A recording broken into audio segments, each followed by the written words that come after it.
What is an invaluable lesson you have learned in life? And it can be design related or not at all. An invaluable lesson that I've learned in life. Everything has its time and place. Yeah. Everything has its time and place. And what is for you is for you. Mm. And it took me a long time to realize that. I think when I first started, I was so eager. I wanted it all now. I wanted my name to be out there. I wanted this notoriety. Even though I still did the work, but I didn't understand do the work and the rest will come. And the more you just keep doing the work and grafting away and not caring about everything else, all of the other thing, the glitz and glamour, the Instagram, the fame, just everything has its time and place. So yeah, and just yeah. That's good. What is a difficulty you have had to overcome or press through? So a difficulty I've had to overcome. Well, I still think I will always face this when I know my family, my friends, my agent, other designers, they're forever telling me I need to let this go. But I guess the imposter syndrome, for me, I'm not classically trained. I didn't go to Central St. Martin's. I didn't go to London College of Fashion and come away with a degree in costume making. My route into this was slightly different to many others. It's not the typical standard way. So I've always felt separate to being a stylist. As a fashion stylist and celebrity, like a celebrity stylist, I think that's different. But moving into costume and film, what I've now moved into, I've always felt there was this weight on my shoulders that I'm not valid enough, or I don't hold the same skills or knowledge as other designers. And I guess measuring that against period designers as opposed to contemporary. And I guess now really understanding my niche and who I am and my aesthetic. And it's fine to celebrate contemporary, and contemporary is just as important as period. So Baby Reindeer has definitely helped give me that injection of confidence. And I'm slowly starting to pat myself on the back and no longer have that imposter syndrome. I still will. I think I always will. I That's think just we me. all struggle with that. So you are Yeah. not alone. You are not But alone. definitely no longer comparing myself against others and realizing I'm enough. I am enough. Yeah. Yeah, and you are your unique self with your unique voice that nobody else is going to have your uniqueness.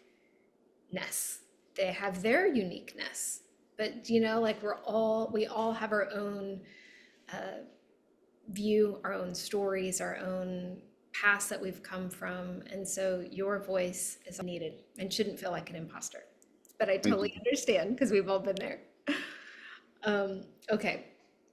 So, in your words, what is the importance of sharing stories like Richard Gad's in Baby Reindeer?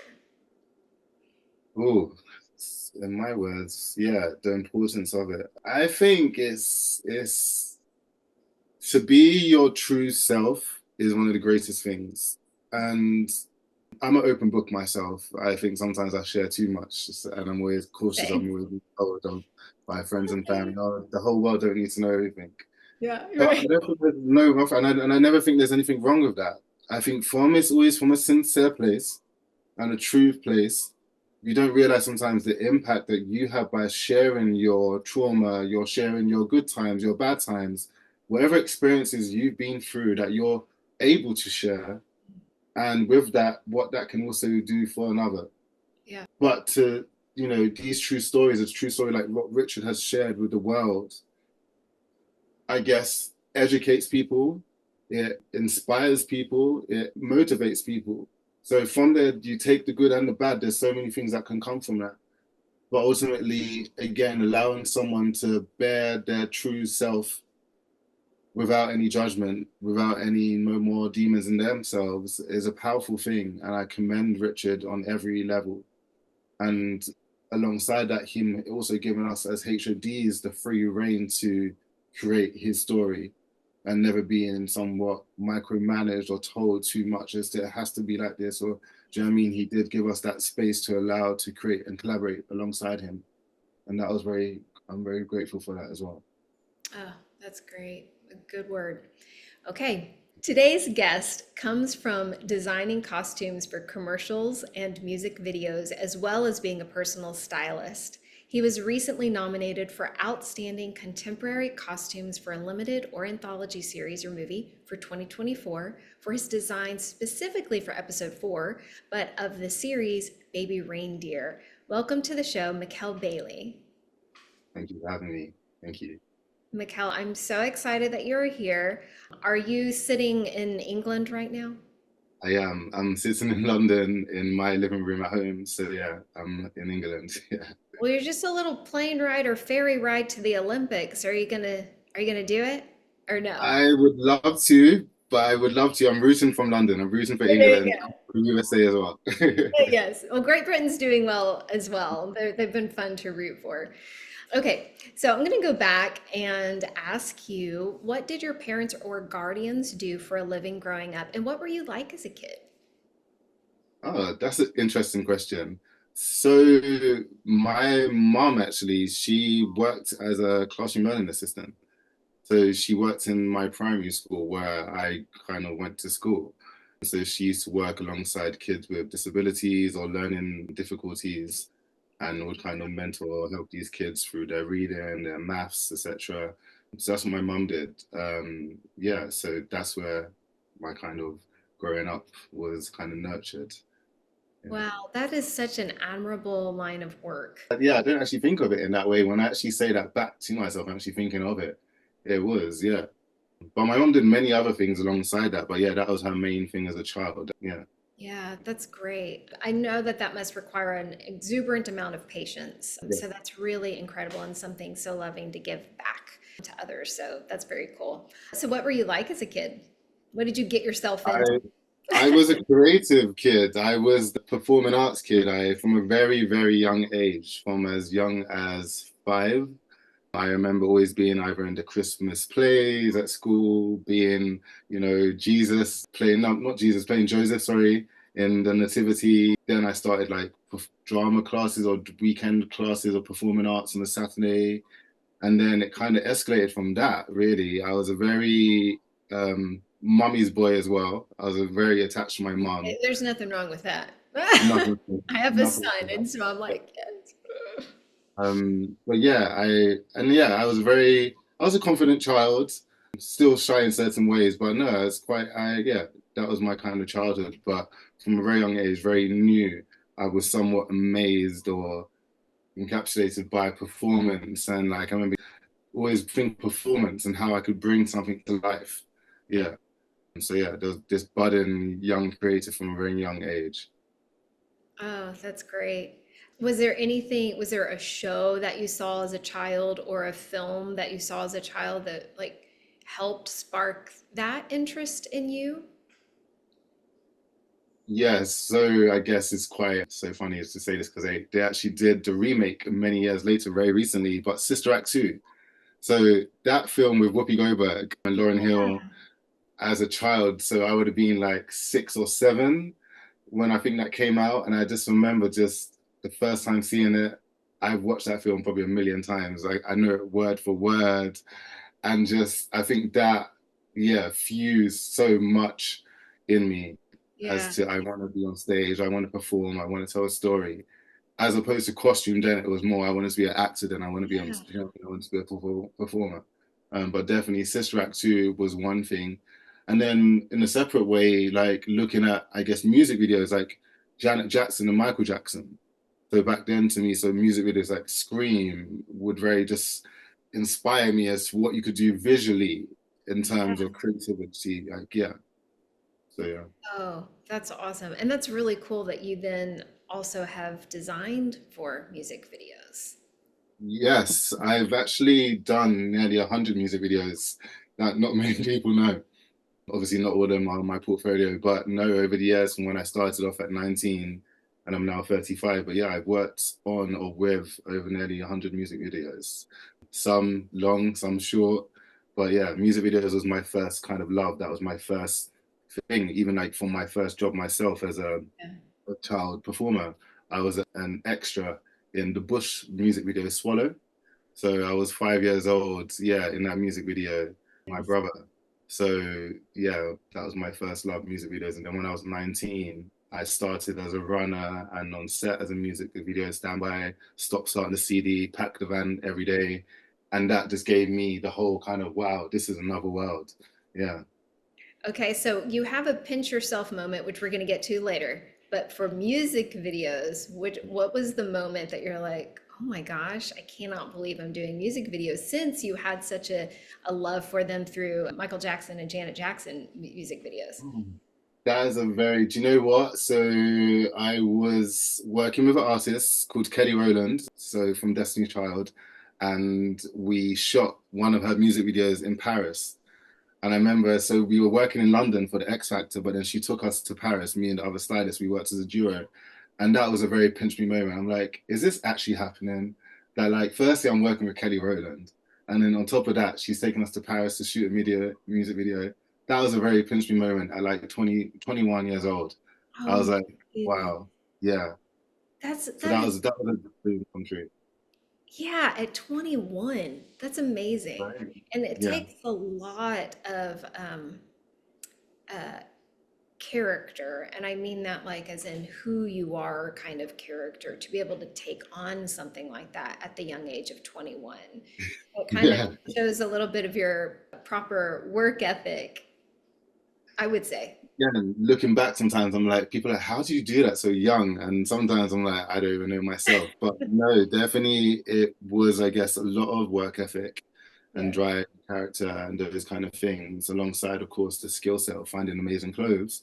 But, you know, there is another side to it that Yeah. there is a certain pedigree and energy that you can bring to the table to manage those kind of jobs or those roles. And yeah, it was a lot at that time, but yeah, it was a very pinch me moment for So 21. that's amazing. So how did you move then from, and maybe you're still doing both at the same time, but how did you move from doing music video to television? Oh, so between there was like many years of music videos, fashion, celebrities, that was my main thing.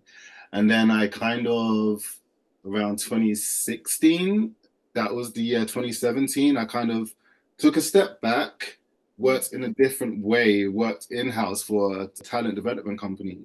And alongside that, that was where I made the transition to move into TV, film, and commercial. Um, I just realized for me, I flourish more in building a character, Mm. building a costume. Whereas fashion was cool, celebrity was amazing. It's very quick pace. It's like we need it now, not tomorrow. And I just found it for myself again, like just myself. I'm not in criticism to any other stylist or work out there, but where I just know that my work would be appreciated, where I could grow, where I would hone in more on my skills. I just felt like TV and film and motion in that way was much more better for me. Yeah. So then I started working, literally just hammering down producers, production companies, and I slightly got opportunity to work on a few commercials, and just bit by bit, just got my foot in there with the commercials, done a few short films, and then the rest is history. It was kind of a reset, like starting back again from when I started in fashion and celebrity. Do you know what I mean? Yeah. But because even though people think, oh, it's still the same industry or clothes, fashion, celebrity to TV and film are still so different to costume, or still there's a big gap in between.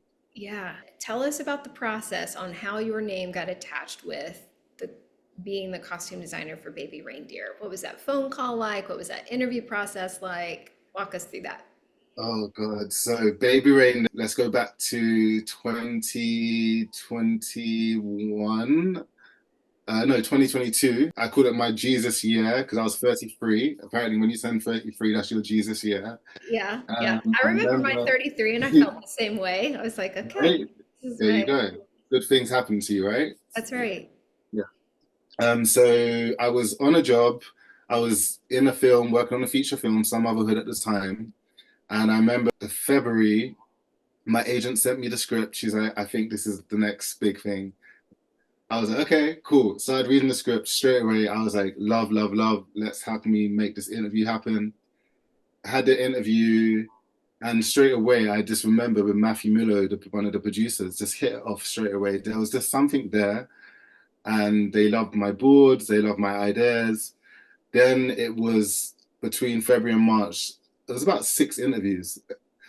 And again, I think just there was not a fear. I think it was just, this was a huge step up for me, Sure. taking on such a big job, a big series, working with amazing Netflix, telling such a sensitive story, and 7 or 8 episodes as a HOD. I think just they just wanted to make sure, like, we know you got the talent, but can you manage it? I think there was a lot of those questions. Can you do this?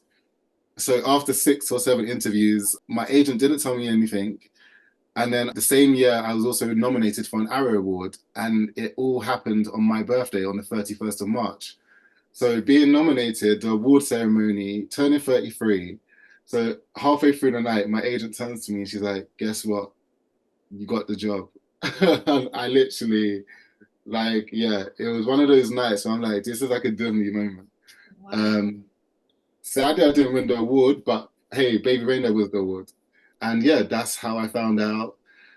And then from there, I had like a month of this kind of, all right, well, your start date's in a month.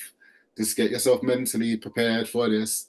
But in that month, what I did was to start myself as research ahead of time. So I literally would go and sit in parks, go and sit in the areas in the script where they've referenced these characters. And I just wanted to feel as much of that space, that time, that energy, that ambience as possible, Yeah. and just would be slightly taking pictures of people who I think look like a Martha or that looked like a Donnie, or just taking as much information and references as possible from everywhere and anywhere before I started. And then when the day was like day one, I was kind of a bit of a step ahead with my references and ready to go to start then sourcing all the clothes and costumes. Mm. And that was the beginning of how I started the job. Wow, that's great. And I love your reference to going to different places that the script is set in to get that.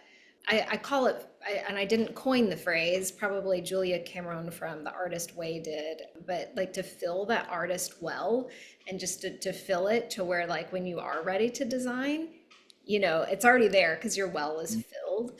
And seeing those places, I'm sure helped do that and helped Yeah, inspire. 100%. I Nice. feel like for me as an artist or as a visual or storyteller, it's more than just a picture. I want to feel, I want to smell, I want to, do you know what I mean? All of the senses, I think, help embody and tell a story. Yeah. Yeah. Yeah. Wow, that's great. May I read a little blurb from this? It's from People Magazine. Okay. It's dated to give proper credit to. It's People Magazine dated June 7th, 2024, and written by Rebecca Azine. So it says she writes that Baby Reindeer is based on the real events that happened in Gad's life, who wrote and created the series and stars in the series. In 2015, a woman began stalking Gad. In the show, Gad's character Donnie meets the woman Martha as he's working at a bar. She strikes up a conversation with him. This same event happened in real life, and I will move on to say these little statistics. She went on to obtain, and this is in real life, she went on to obtain his email and stalked him for 4 years, calling him Baby Reindeer. Over the course of that time, Gad received 41,071 emails, 350 hours of voicemail, 744 tweets, 46 Facebook messages, and 106 pages of letters from her. So this is based on a true story by Richard Gad, who plays Donnie Dunn. Mhm. And so your looks that you take Donnie Dunn through are both from a fictional standpoint or an alter ego standpoint for the script, but then also based on Richard Gad's real life. So how did you marry those two things? That's a great question. So how I married those two was, I guess, in the beginning stages of getting to know Richard.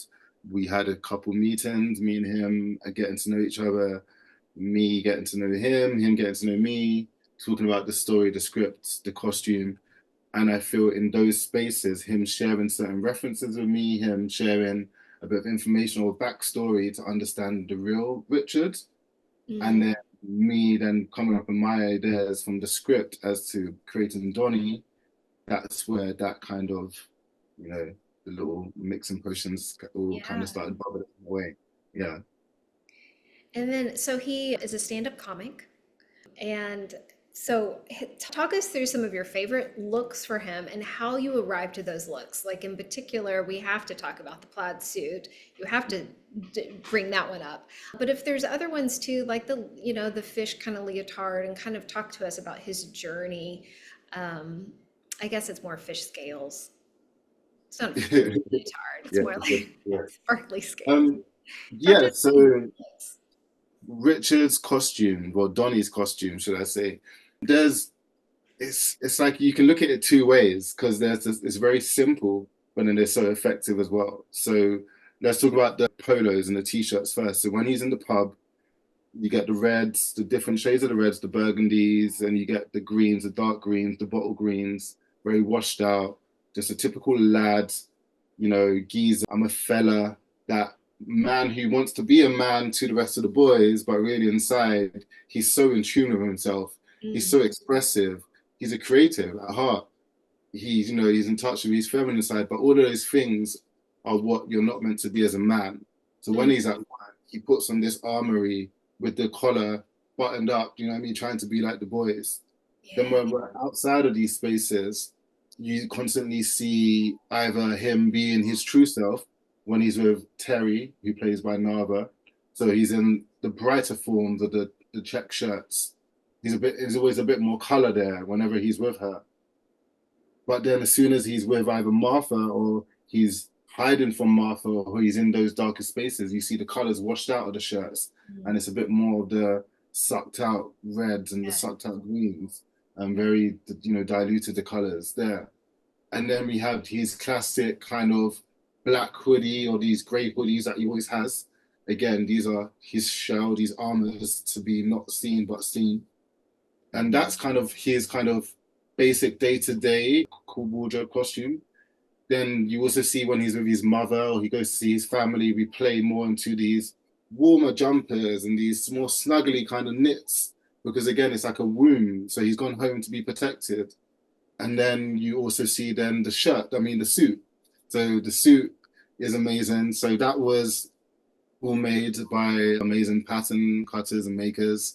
So I sourced the fabric, me going around to different fabric stores. And then I remember us playing around with different colors. Well, this might work better for the blazer or the trousers and flipping it around. And we had a whole day of trying on different fabrics and Richard and taking pictures and playing around with the production designers to what worked best. Was it this orange? Was it that check? Was it that square? There was a lot that went into that suit. And then on top of the suit, it was also deciding on the shape because this suit had to tell so many stories itself. Like he had this suit for many years. He would have found this like in a secondhand or trade store. It needs to look lived in and real, but it also had to have, you know, lasted all of these years. And then it also plays somewhat heritage to his, you know, his heritage. So being Scottish and the tweed and the plaid in there. So there's these subtle references there as well. And then also the tones, so the colors of orange and the reds in there, playing with the whole storyline and the narrative, the colors that we played with as the whole tone for the whole show. And then on top of that, you never see blue anywhere used in anybody's costume besides Richard's shirt. So he has different colored shirts for different stages of when he does these on-set performances. I mean, comedy performances. So you've got the pink, the yellow shirt, the orange, the green shirt, and the blue shirt. So there's these different times that each plays on these different emotions. So again, that's subtly done. Yeah. Um, and that's where we are with Richards. I think that's covering all of Donnie's costumes, if I remember it right. Yeah. Well, I love the rich, deep layers of metaphors within that. You play with color as a metaphor, pattern as a metaphor, shape and silhouette as a metaphor, and to show his character arc.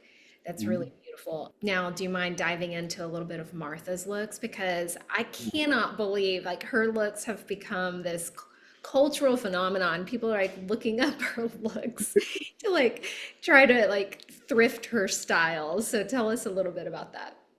So Martha, in the beginning was, I still think to this day, it's probably like one of my best characters I ever created to this day. Like, yeah, I feel Martha for me in the beginning, also just slightly going back to when I first started doing what I do, I assisted a stylist called Gok Kwan. And what Gok taught me was to work with real women, real Mhm. shapes, real sizes, and not just a size 6 foot model.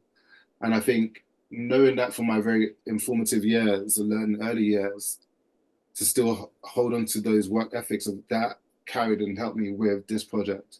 So then when I first met Jess, we broke down that third wall of comfortability and we really spoke about body, we spoke about confidence, we spoke about all of those things to do with her and the character and where we can really push these boundaries. And Jess was like, go for it. There's no holding back. Let's go. Oh, that's so great. So to work with alongside Jessica, who one gave me then that extra boost of, okay, there's no need to hold back or feel restricted. Let's really push this character to every extent that we can.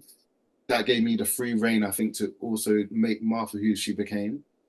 So then again, the early stages of Martha was, as I mentioned earlier, was me sitting in parks, me sitting outside libraries, going past park benches, just seeing a woman who looked a bit awkward, who looked not a bit, you know, not right, but what is right? Define right. Yeah. But just in my idea of what that felt Sure. to how I read Yeah. the script, I would sometimes ask a lady for a picture, I would sometimes take a sly little picture.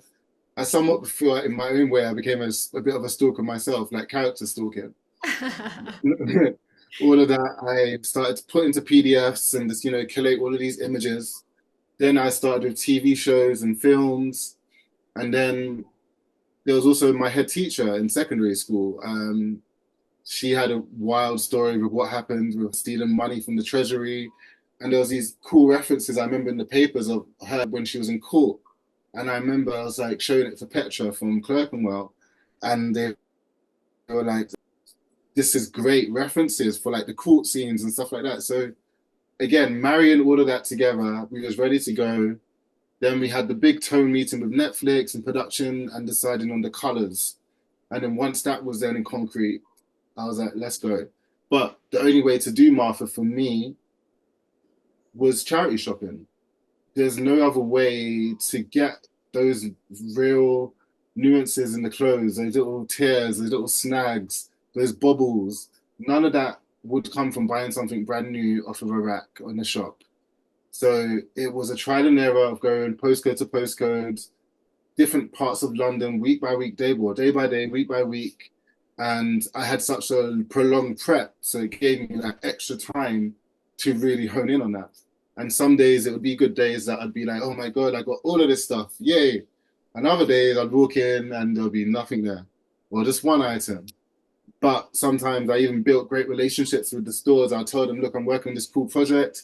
I need things in this size. It needs to be this color, this shape. And they'll be like, all right, we'll go through the bags that we have. Come back next week. And then I'll come back and they'll be like, look what we found. Gosh, that's And yeah, awesome. so I've got a whole book of all the charity stores in London now.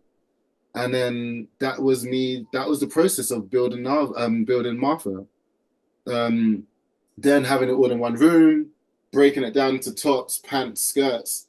And then I remember we literally had 2 whole days with Jess to play dress up. And I was like, let's do this. I was like, but the only way to do this is we literally try every item in this room one by one. Let's see what works, what doesn't, what fits, what doesn't. And what is a yes, we put on a yes pile. What is a no, let's put it away from now. And then with a yes, then let's start building looks from that. And then that Yeah. was the process. Yeah. Oh, so great. Where was this shot? All in London and Scotland. Okay. So Donnie's scenes up in Edinburgh, that was just got up in Scotland. Okay. And then the rest of it was all shot different places all around London. Okay, that's good. So you have a local shop then that they gave you like where did you do all the work? Oh, so we have trailers. Okay.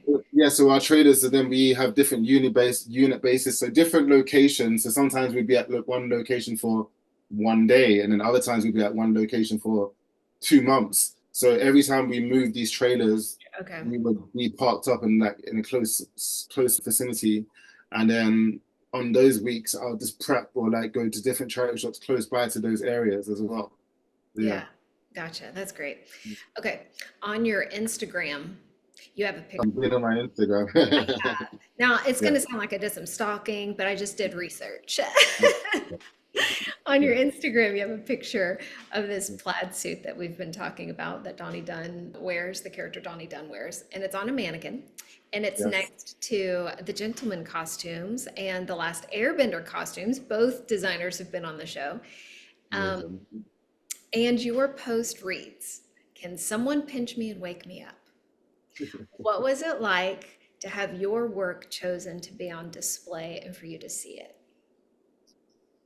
Honestly, Catherine, I don't think there's no words that can explain what's happening to my life right now. One, I'm grateful, forever humbled.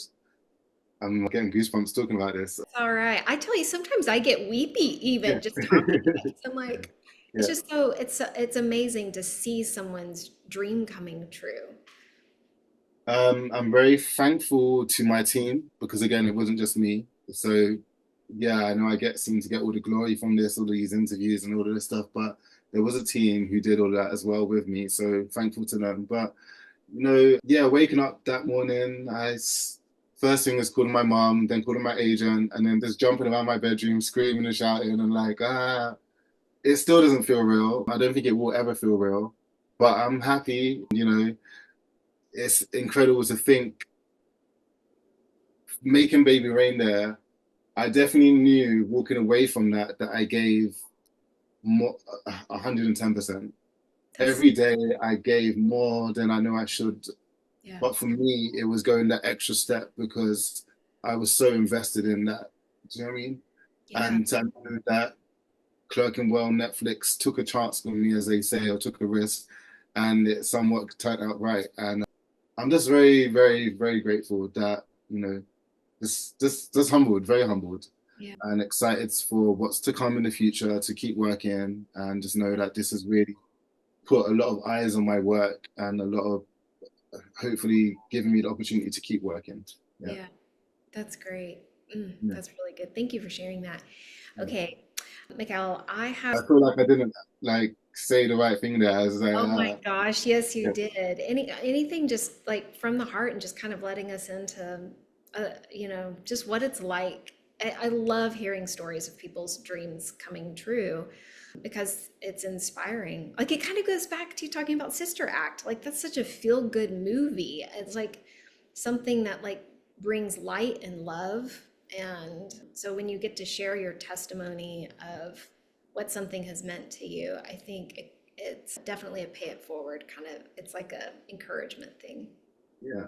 that won't return void, we'll say. I have a few rapid fire questions. Yeah. What is a movie you could watch over and over again? Sister Act 2. Oh, the second one in particular. Okay. I like it. A place you have been that you suggest others visit. Morocco. Nice. I I also want to. I've never been to Morocco. I would love That's to. Really? Marrakesh. Well, Marrakesh, and then if you go through the mountains, over the Atlas Mountains, there's a place called Mazuga, and there's nothing there. It's just utter bliss of this Oh, nature wow. land. Wow. It's the Holy Land. It's gorgeous. It's beautiful. Oh, that's great. Okay. And then what's next for you? What's next for me, work-wise? Well, I've already started. I'm working on a new series called Witness, a three-part series based on a true story Mm. set in 1992, based on a true story. Yeah. You're getting these based on true stories things. Yeah. There's nothing wrong with that. There's something there. Clearly, I seem to gravitate to these true stories. Yeah. Yeah.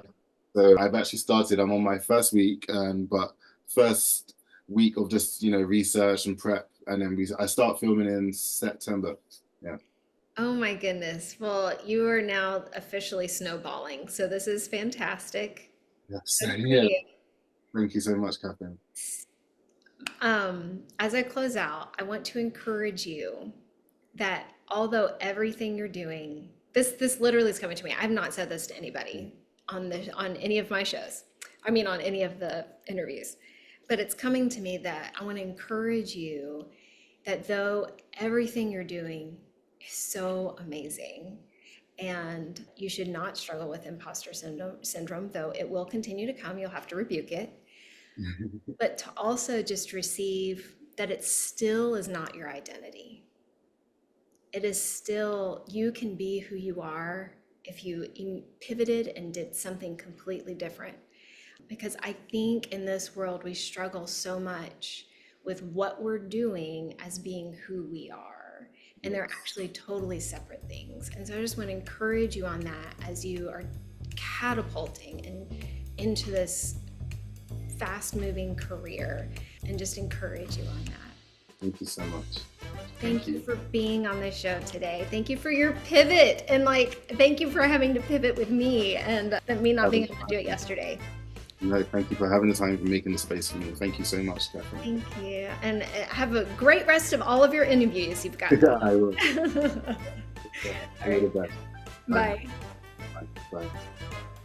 Thank you for listening to The Voice of Costume. Check out voiceofcostume.com to learn more, see upcoming guests, and be a part of our growing community.